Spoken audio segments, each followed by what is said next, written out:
राधे राधे। बोलो विष्णु लक्ष्मी की जय। आज हम कार्तिक महात्म का 15वां अध्याय सुनेंगे। राजा पृथु कहने लगे कि हे नारद जी, भक्त वत्सल भगवान की पूजा का इतिहास सुनाइए। तब नारद जी बोले कि हे राजन, एक पुरातन इतिहास कहता हूँ, सो सुनो। पहले चोल नाम का एक राजा कांतिपुर में राज्य करता था। उसके राज्य में कोई भी दुखी पंडित तथा दरिद्री नहीं था। सारी प्रजा अत्यंत सुखी थी। उस राजा के नाम पर उस देश का नाम भी चोल देश पड़ा। एक समय वह राजा बड़े बड़े मणि मुक्ताओं से भगवान की पूजा करके वहीं मंदिर पर बैठ गया। उसी समय उसी नगर के विष्णु शर्मा नाम वाले ब्राह्मण ने बहुत से तुलसी दल और जल से भगवान की पूजा की। उसके तुलसी दलों से राजा द्वारा भगवान पर चढ़ाए गए मणि मुक्ता आदि ढक गए। यह देख राजा ने कुछ क्रोधित होकर ब्राह्मण से कहा कि हे विष्णु शर्मा, तुमको पूजा का कुछ भी ज्ञान नहीं है। तुमने मणि मुक्ताओं से की गई मेरी पूजा की शोभा को तुलसी दलों से ढककर समाप्त कर दिया। तब विष्णु शर्मा कहने लगा कि हे राजन, तुम अभिमान से युक्त हो, इसी कारण भगवान की पूजा को नहीं जानते। ब्राह्मण के यह वचन सुनकर राजा बड़े गर्व से कहने लगा, हे ब्राह्मण, तुम स्वयं दरिद्री हो, इसलिए भगवान की क्या पूजा करोगे? क्या तुमने भगवान का कोई स्थान बनवाया या कोई यज्ञ आदि किया? मैं सबके सामने कहता हूँ कि देखे, भगवान की भक्ति करके तुम पहले स्वर्ग में जाते हो या मैं जाता हूँ। इतना कहकर राजन ने गुंगल ऋषि को आचार्य बनाकर बड़े बड़े यज्ञ प्रारंभ कर दिए। साथ ही ब्राह्मणों को बहुत सा द्रव्य दान देने लगा। विष्णु शर्मा भी सदा की भांति भगवान का पूजन करता रहा।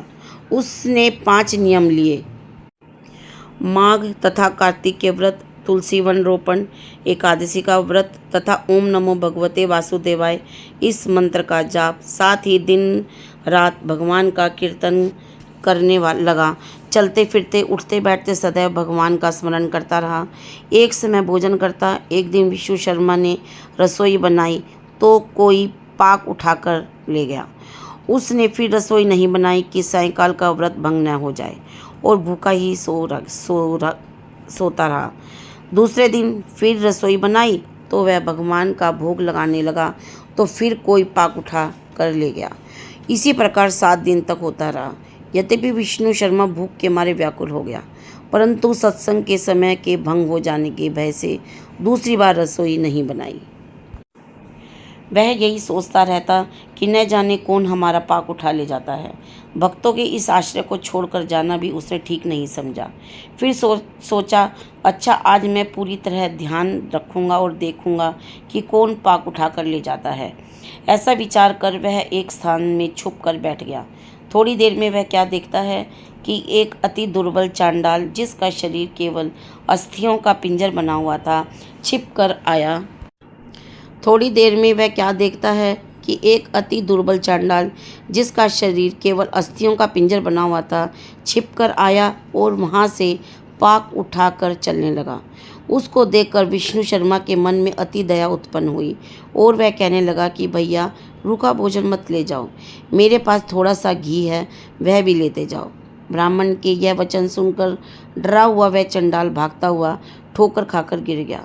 तभी विष्णु शर्मा भी उसके समीप पहुंच गया और एक वस्त्र लेकर उस पर हवा करने लगा। थोड़ी देर के बाद ब्राह्मण क्या देखता है कि उस चंडाल की जगह शंख, चक्र, पद्म तथा वनमालाधारी भगवान विष्णु वहाँ लेटे हुए हैं।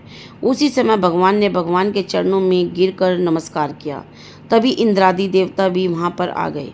ऋषि लोग वेद मंत्रों से उनका पूजन करने लगे।